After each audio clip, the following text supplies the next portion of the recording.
What would you do if you're driving 100 kilometers an hour and all of a sudden you realize you have a wasp in the car? If you'd like to find out a little bit more about what are the best options in that particular situation, stay tuned.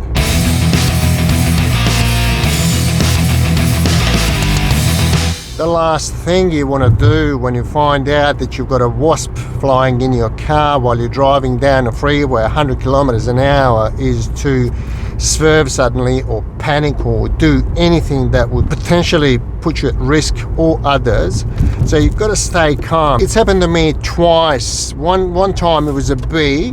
The second time it was a wasp flying around my head, in the car. So the best thing you can do is to keep an eye on the road as much as you possibly can. These insects are not aggressive, so the best thing you can do is to slow down.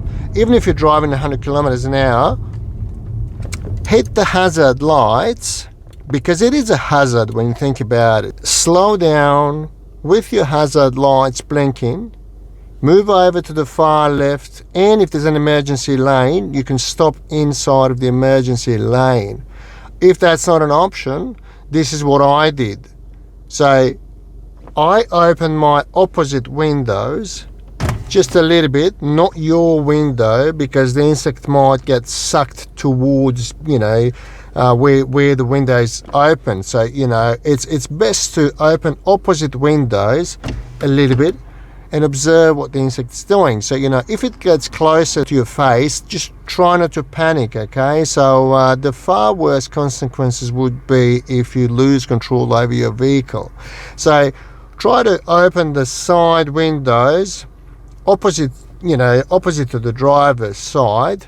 Not all the way, just a little bit, and if the insect gets closer to the open window, just try to open it a little bit more and slow down by keeping an eye on a mirror and the traffic that's coming from behind as well.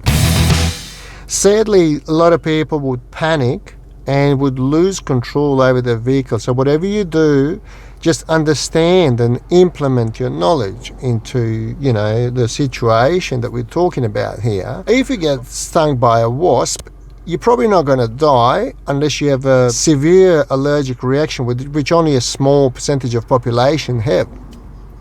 However, if you swerve suddenly, you will definitely lose control and potentially flip and roll the car, and so it's impossible to know exact outcome of that particular situation. Wasps have big eyes, and they will definitely see you if you attempt to get rid of them, and if you miss them, they will retaliate. It's just in their nature. They will try to defend themselves.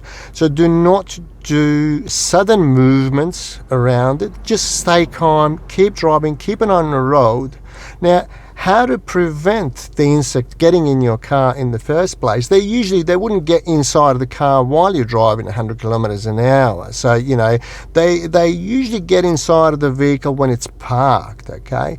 So we always advise people not to leave any food. It could be some leftovers, could be banana peel or anything like that, particularly if you keep your windows open, even partially open, when your car is parked. So it's really extraordinarily important that you understand what and how you would act if this sort of thing happens to you while driving down a freeway 100 kilometers an hour. Because put it this way, if an accident occurs, nobody would ever find out what happened. Nobody would speculate there was an insect, flying around your face and you panicked and hit other car. It would be possibly considered as your fault. If you know of anyone who's got phobia, who's petrified of insects, wasps and, bees and spiders potentially trapped in their car, please share if you care. You might potentially save somebody's life. Thank you for watching, and we will see you in the next video.